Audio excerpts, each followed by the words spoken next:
Hello, Aubrey. How's it going today? I'm great, Lindsay. How are you? Good. Excited to be here. Aubrey, when's the last time you flew in an airplane? Last year, I suppose. Okay. I kind of hate, especially like takeoff and landing. I get kind of Really? nervous. I have this idea that like the landing gear is not going to come out. What about you? Do you get That's so nervous when a plane funny. takes off? Um, I have like a split second of, oh my gosh, what if this doesn't go well? But Same. I Me too. It's really like just a don't. second Yeah. of panic, Yeah. Usually I've already got, my series on my iPad right? rolling and Distract just yourself. tuned out to the world completely. Totally. So I'm like, oh, if I bother to think about what's going on, but no, I don't get nervous when a plane Yeah. takes off. Well, Yeah. you guys will notice we're using this phrasal verb take off, which Hmm. you've surely heard about, this meaning, but there are several meanings for take off. And we got a Yes. really great question about a misunderstanding that can happen. So we want Yes. to clear this up so that everyone is aware of this and share some of the more common meanings of this that you want to make sure you're using. Yes, and we love when we get questions from our listeners. This one is from Mateos. Thank you so much, Mateos, for writing into us. Guys, you can send your Yes. question to support@allearsenglish.com. Right, Aubrey? Absolutely. Yeah. Do you want to read us the question, Lindsay? Yes. All right. He says, "Hey, AEE team, I could use some help on how to ask politely and casually how long a person is going to stick around. For example, I was traveling in Australia. I'm Brazilian and I'm meeting up with some friends, and this guy introduced me to his girlfriend. She's American, and I asked her, 'When will you take off?' She raged out of the room saying, 'Right now.' And I ran after her saying, 'I meant, when's your flight back to America? Because I'm flying to America next week too.' It was awkward, but I had time to fix it up. I didn't know humans could take off too.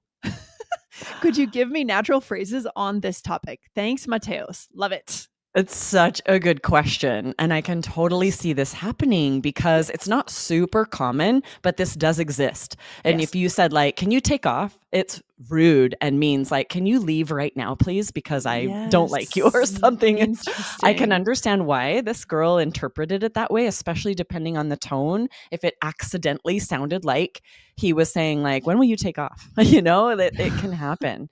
So it's Yeah. vital that you guys are aware of this meaning Yeah, and I would also say for Mateos, don't feel too bad. I mean, for maybe she was sure. having a bad day. Maybe, she was just not in a good space, right? Sometimes when we hear something, we can interpret it in a more negative way. So it's not all you, Mateos. Don't worry.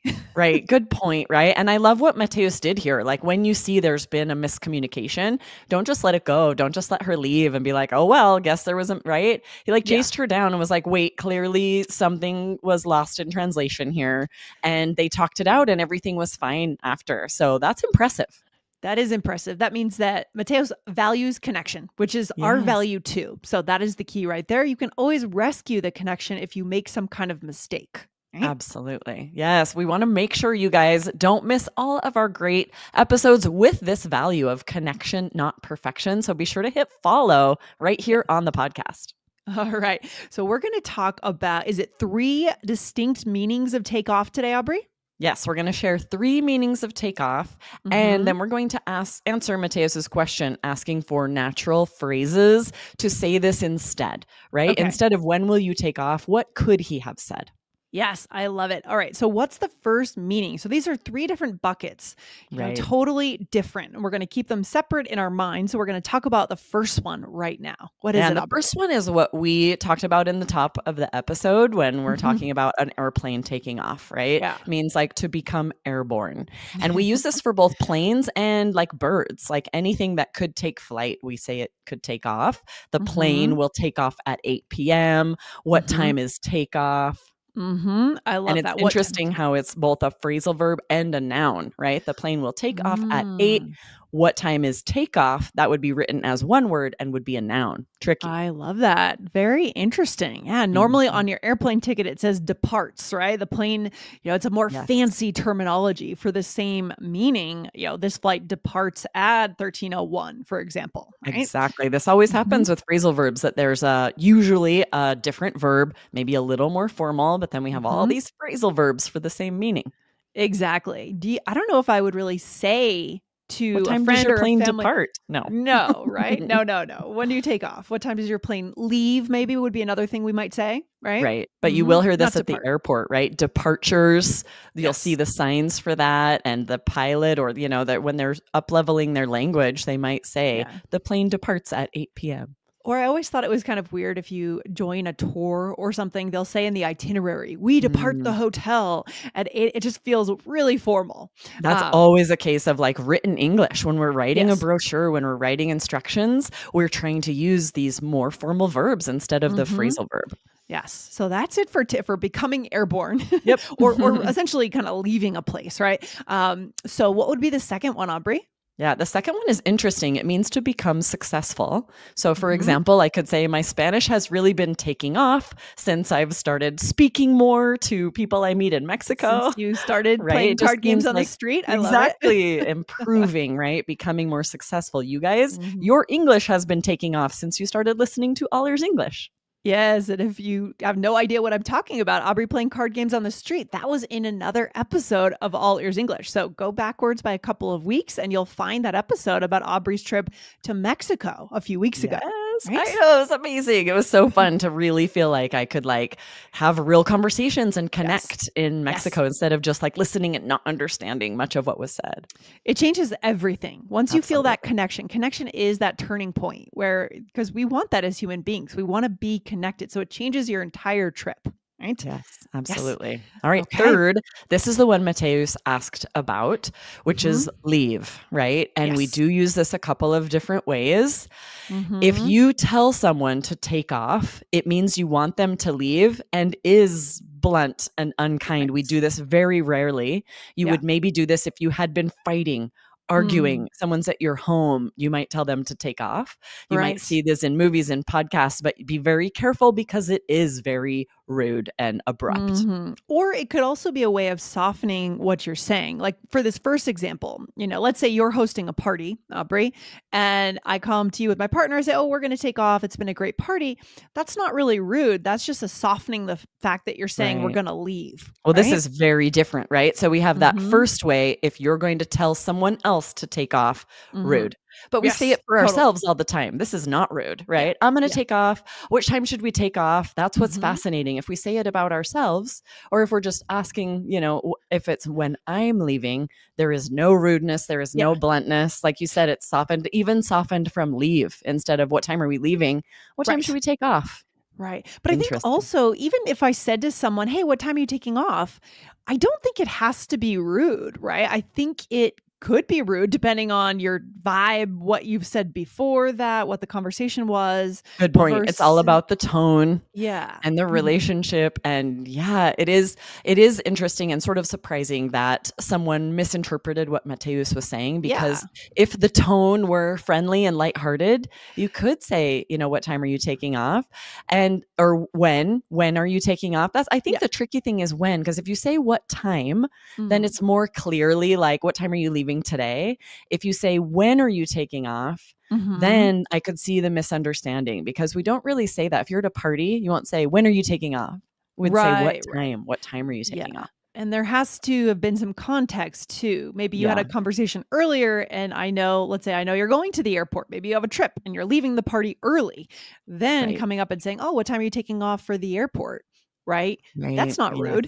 Exactly. But just blatantly, you haven't talked to the person yet. When are you taking off? Is sort of out weird. of nowhere. Yeah. Yes. Then it could be misinterpreted. It's like they feel like you're telling them they should leave, which that's what is rude. And it's interesting. We can also, of course, talk about someone else. You might say, he took off early, must have been tired. Or do you know why he took off early? Right. Then there's no rudeness there.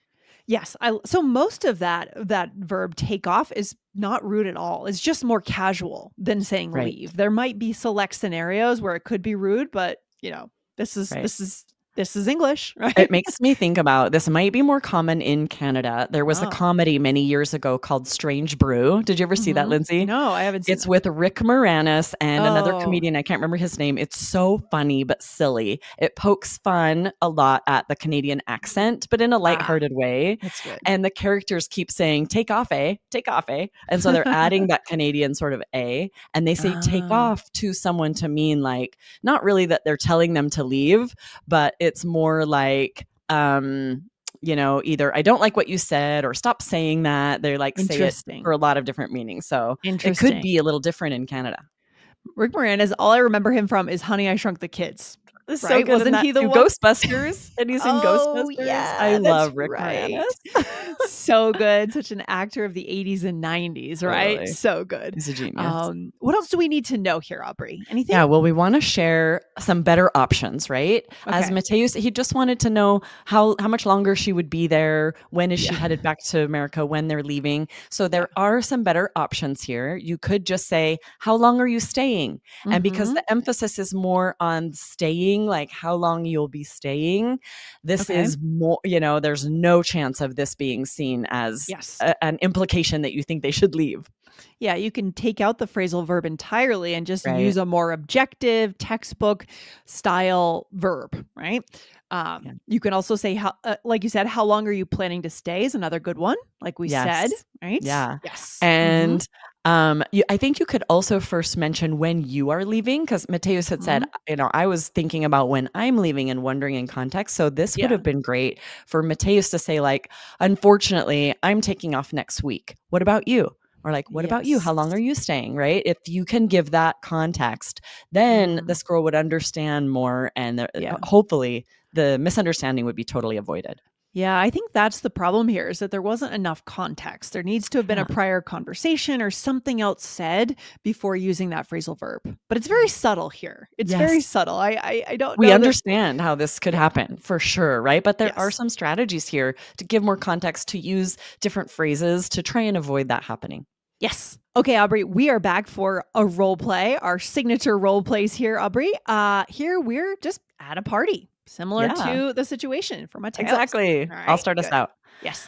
I heard you had another book published. Your career is really taking off. Oh, thanks. I'm glad to be done. I finished the last chapter as our plane took off for Belize. What a fun way to celebrate. I've got to take off in a bit, but it was good to see you. You too. So we used all of them here. You can imagine, you can see how they could all come up in one conversation. And yet they mean such different things. Yeah, exactly. Yeah. And there's nothing rude about this. There's nothing short, nothing rude, nothing misinterpreted here. Right. Right. Exactly. But maybe at the end, if you said, when are you taking off? There is a chance I could be like, why? Do you think I've overstayed my welcome? And in American culture, that's a big mistake. It is big. Yes. Big social mistake. We should do, I've got a funny story about that, but we should do another episode, Aubrey, on overstaying your welcome in American culture in parties. And I can't wait to hear your story. Yeah. Did you just overstay your welcome sometime? Yeah, we lost our social cues, or my partner lost social cues through the pandemic a little bit. We all got a little rusty in different ways throughout the pandemic. Totally. That's so funny. Hit follow, guys, so that you can hear Lindsay's story. That's going to be a good one, I think. That's a good one.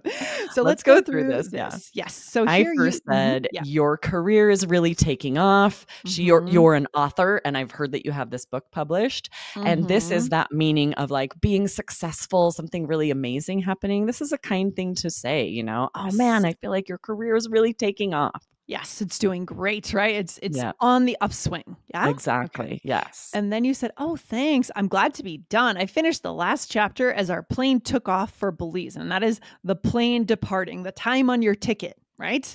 Yes, exactly. That would be a nice flight if you're able to finish the book as it takes off. You're like, sweet. Done. Yeah, don't have to think about it anymore. I know. I tried to do that once. I tried to purchase something that had like a window of time that I had to buy it as the plane was taking off. And it was the most stressful thing ever, because you're losing service any second. If I didn't buy it. Yeah, I was going to be on the East Coast in 4 hours, right? It's too late at that point. So very stressful. And now that's probably because now you can get Wi-Fi on a plane more often, but not that long ago you couldn't. You had no cell service, had to power down your phones, and that wasn't possible. And I've never had good luck with Wi-Fi on it. Have you? Maybe it's not great usually. It's not great. And that's so frustrating, because you start working and you get into it and then, it's out. I don't do well with that kind of scenario. Great, totally. No. Okay. And then I said, you said, what a fun way to celebrate. And then I said, I've got to take off in a bit, but it was good to see you. Super friendly. And here I'm just saying I have to leave. Exactly. And you could say, I'm leaving in a bit, but there's a reason that we often say take off. It is a little softened, a little more friendly. Yes. I often would opt for this. Oh, I'm taking off in a bit. I got to take off in a bit. Yes. So what's our takeaway today? What's our final message for our listeners, Aubrey? Yes, you guys have heard this from us before, but phrasal verbs are so tricky. One like take off has so many meanings. These were just a few of many. There are a lot of things that take off means in English, but today's meanings are really great to connect, first of all, for you to avoid this possible misunderstanding. Yeah. But also, right, all of these, you can see how you could jumpstart a conversation, especially about something being successful, something taking off for someone. What a great thing to ask about. Yes. And also, I want to make sure that Mateos and our listeners don't shy away from higher level language like phrasal verbs or idioms just because of a moment like this, right? Totally. This is actually how you get better. You have to make these mistakes. And I would argue a lot of the responsibility was on the other side. That person took it the wrong way. Most of the time, people will know what you're saying and support you and continue that connection. And follow Mateus's example, right? Mm-hmm. Pay attention to cues. He saw that this girl had been offended. There was some kind of misunderstanding. And then he made the effort to clear it up, to make sure that everything was figured out. So everything, like, you can do that, right? There may be these misunderstandings, but be honest and open about it and work it out. Well, and it comes back to our philosophy. It's not in the moment where you make the mistake that matters. It's how the connection ends, how the interchange ends. Does it end in more connection or less connection? And Mateos went after that person and made sure to be clear. And I love that. So It's okay to make mistakes along the way, as long as you come away feeling more connected to the person. Right? His focus was on making sure that connection was strong when they both left there. And he successfully did that in spite of some little language difficulty. What a great example for all of us. Yeah, very impressive. Kind of amazing. I love it. Yeah. I love it. All right. So for our listeners, hit the follow button if you believe in our mission, our vision, our value, which is connection, not perfection. All right. Good stuff, Aubrey. You have a good day. See you next time. All right. Bye.